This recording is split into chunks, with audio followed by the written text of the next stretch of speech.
The outstanding question, of course, is Florida prepared for self-government?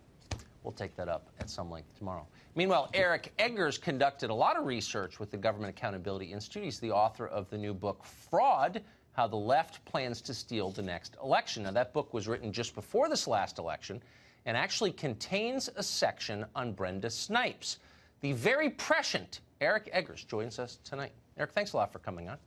So Brenda Snipes is a name that most of us were not familiar with until very, very recently. Her position is that she's being unfairly attacked as a person. MSNBC's position is she's being attacked because of her skin color.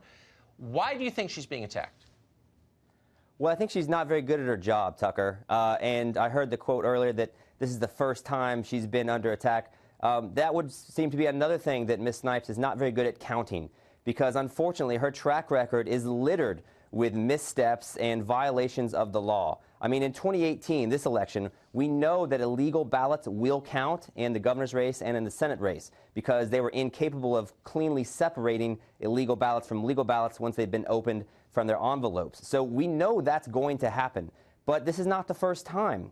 She's admitted under oath that she's allowed illegal immigrants and felons to cast ballots in Broward County in violation of numerous laws. You mentioned the time she destroyed the ballots that seemed to have given a boost to Debbie Wasserman Schultz. Her office has been found guilty of illegally opening ballots inappropriately, right, and without proper oversight. And so, unfortunately, and actually it's a fun fact, when she was challenged on that topic, why is your office opening ballots outside the presence of the official canvassing board, her argument in court was, well, I guess I didn't understand the meaning of the word canvassing. So, unfortunately, her history is consistent with what we're seeing in the present, and it augurs not very good things for Florida. So why wouldn't this be a concern of the Justice Department? I mean, this is a federal election. We have a Voting Rights Act. If she's breaking the law and admitting it, why wouldn't the feds swoop in?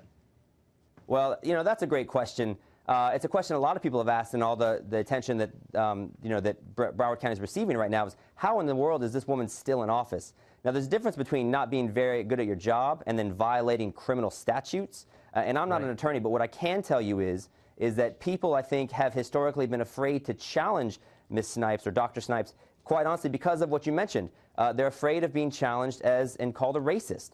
When Brenda Snipes' county office attorney pushed forward and she was being criticized because she donated to political campaigns, and actually one of the county commissioners who was on the opposing end of one of the campaigns the Broward County attorney donated to, the elections county attorney played the race card and tried to rally support by generating a bunch of African-American attorneys to show up in solidarity. You know, 8 of the 9 members of the county commission when this issue came up were Democrats. And quite honestly, you don't do very well as a political official in Broward County if you attack African-American Democrats.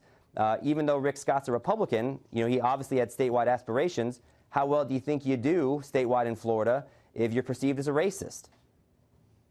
I mean, this is how democracy dies, isn't it? When you have an openly corrupt person in charge of counting the votes, admitting in public that she's breaking the law, and no one can do anything about it? I mean, why is that not an actual threat to democracy?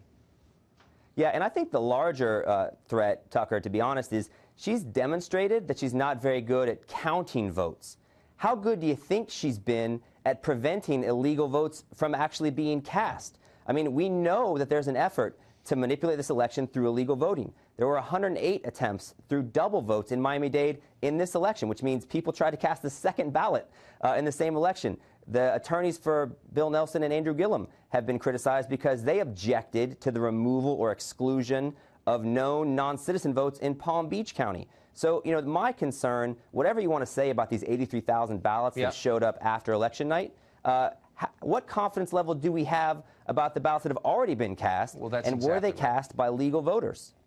That's exactly right. If you care about democracy, and everyone claims to, these are real questions. Eric, thank you very much for that. My pleasure, Tucker. For your book.